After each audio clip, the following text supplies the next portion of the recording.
Hello friends, आप देख रहे हैं आपका चैनल शेयर बाजार विद आयुष। और दोस्तों, इस वीडियो में हम बात करने वाले हैं रंभा जो यानी अद्वैत ज्वेल्स आईपीओ की लिस्टिंग डे स्ट्रैटेजी के बारे में। दोस्तों, कल के दिन अद्वैत ज्वेल्स आपको लिस्ट होता हुआ देखने को मिलेगा। तो लिस्टिंग किस तरीके की होती हुई देखने को मिल सकती है, क्या एक्सपेक्टेशन है कि कितना हमको गेन मिलता हुआ देखने को मिलेगा, इसके बारे में इस वीडियो में चर्चा करेंगे। स्ट्रैटेजी क्या अपनाकर चलनी चाहिए, कौन सी कैटेगरी के अंदर ये आपको लिस्ट होता हुआ देखने को मिलेगा, राइट। तो वो भी आपको बताऊंगा कि कौन सी कैटेगरी है जहाँ पर ये लिस्ट होगा और लिस्टिंग के बाद किस प्रकार का मूव जो है वो हमको आता हुआ देखने को मिल सकता है। तो ये वीडियो दोस्तों रहने वाला है बहुत ही महत्वपूर्ण। लेकिन उससे पहले हम बात करें वीडियो को और चैनल को, सबसे पहले आप दोस्तों सब्सक्राइब कर लीजिएगा और वीडियो अगर आपको पूरा अच्छा लगे तो लाइक करके आप लोग बिल्कुल जाइएगा। तो चलिए वीडियो को शुरू करते हैं बिना किसी देरी के। तो फ्रेंड्स, अब फाइनली कल के दिन लिस्ट होने वाला है। सबसे पहले तो जिनको भी इस आईपीओ का अलॉटमेंट मिला, अलॉट हुआ आपको, आप सबको कॉन्ग्रेचुलेशंस, बिकॉज अलॉटमेंट मिलना बिल्कुल भी आसान नहीं था।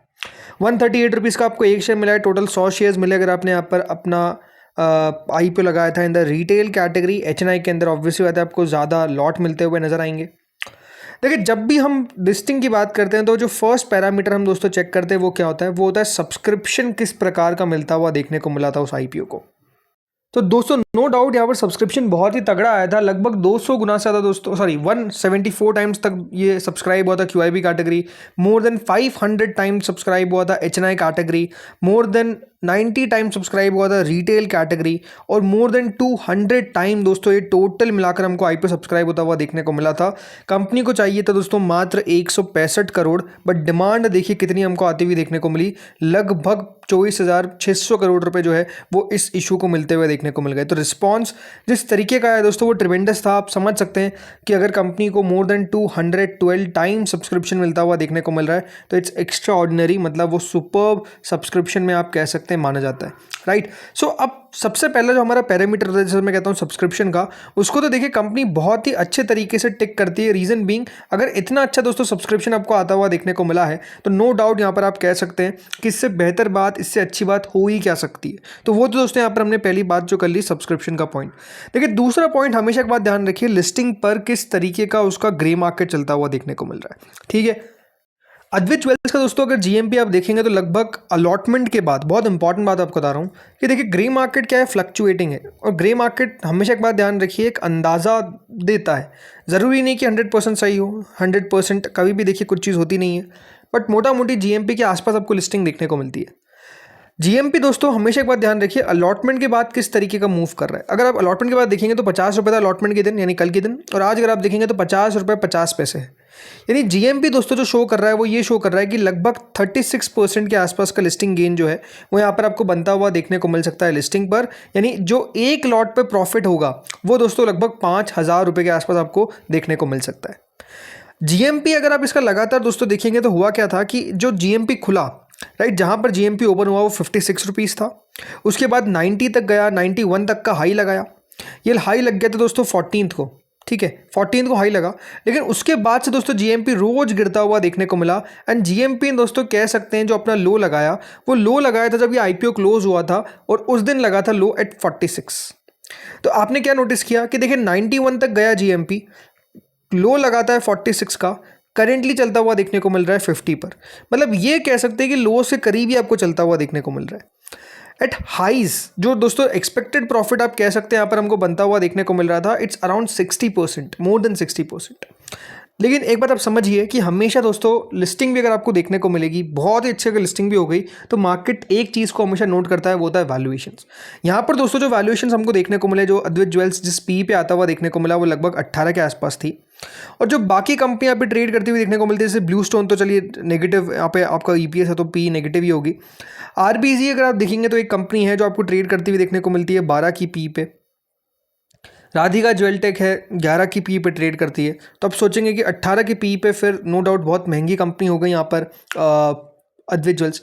बट इस कंपनी को फ़ायदा वाली बात क्या है कि दोस्तों इनके जो वैल्यूएशन है वो सबसे ज़्यादा इनको जो फ़ायदा देते हैं वो है मार्जिन्स इनके इतने अच्छे हैं कि दोस्तों आप कह सकते हैं कि वो एक सबसे बड़ा प्लस पॉइंट है जो कंपनी के लिए प्ले करता हुआ देखने को मिलता है।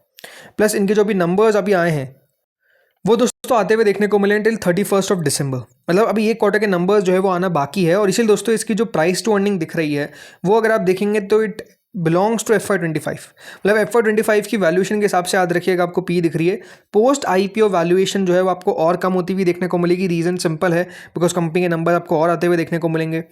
ज्वेलरी कंपनीज में दोस्तों होता क्या है, ज़्यादातर वैल्यूएशन जो होती है, मतलब जो पी मिलती है वो यही मिलती है 10 से 20 के बीच में।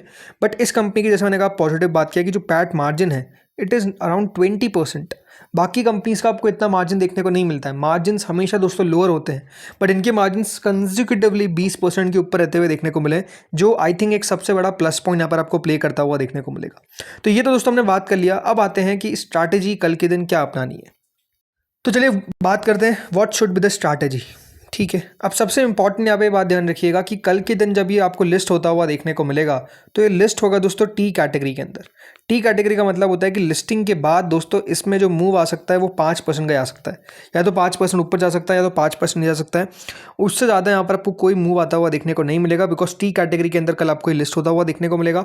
और लिस्टिंग के 10 दिन के बाद दोस्तों ये आप कह सकते हैं टी कैटेगरी से बाहर निकलेगा, यानी trade to trade. T category का मतलब होता है टी टू टी।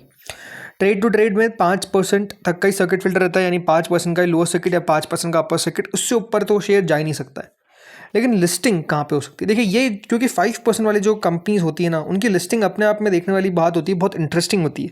जो एक्सपेक्टेशन होती है उससे ऊपर ही जाकर ही अगर आप लिस्ट हो रहे हैं, मतलब अच्छा अगर एक्सपेक्टेशन है तो उससे ऊपर ही लिस्ट होते हैं, और अगर खराब लिस्टिंग होने का अनुमान होता है तो बहुत ही जाकर नीचे खुल जाते हैं। अब यहाँ पर आप कह सकते हैं पॉजिटिव बात क्या है कि आपको अबाव यानी अच्छी लिस्टिंग होने की एक्सपेक्टेशन है ड्यू टू द सब्सक्रिप्शन। मेरे हिसाब से देखिए, कल जब ये आपको लिस्ट होता हुआ नजर आएगा तो इसकी लिस्टिंग होनी चाहिए मोर देन 185 टू 195 के बीच में। मतलब अभी दोस्तों जीएमपी बता रही है 180 के करीब, बट मेरा मानना है कि 185 से 195, 185 टू 195 के बीच में ही आपको ये कल कहीं लिस्ट होता हुआ देखने को मिलेगा। अब ये कि अगर 200 रुपये के ऊपर लिस्ट हो जाता है तब तो अपने आप में बहुत ही पॉजिटिव बात है, बट 200 रुपये का जोन एक हर्डल के तौर पर काम कर सकता है।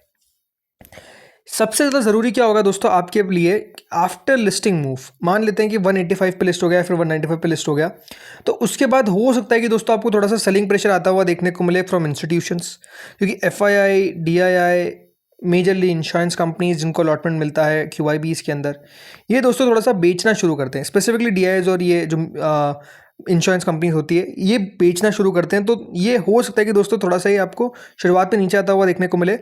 एक दिक्कत क्या होती है, अगर 5% का लोअर सर्किट लग गया तो फिर दोस्तों वो लोअर सर्किट खुलना मुश्किल हो जाता है, बिकॉज फिर दोस्तों सेलिंग प्रेशर आता है।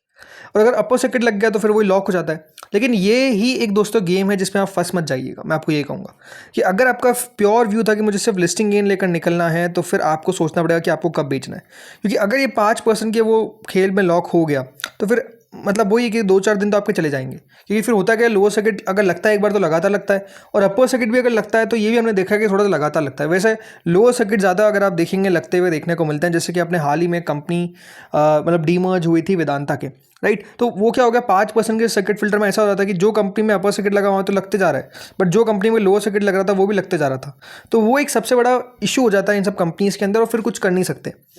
तो ये आपको ध्यान में रखना है कि हाँ, आपका प्रॉफिट कितना आपको लेकर चलना है, उसका आपको स्टॉप लॉस लगा चलना है। मान लीजिए कि अगर ये कल 190 पे लिस्ट हो जाता है तो फिर वहाँ से दोस्तों आपको एक स्टॉप लॉस मेंटेन करके चलना ज़रूरी है।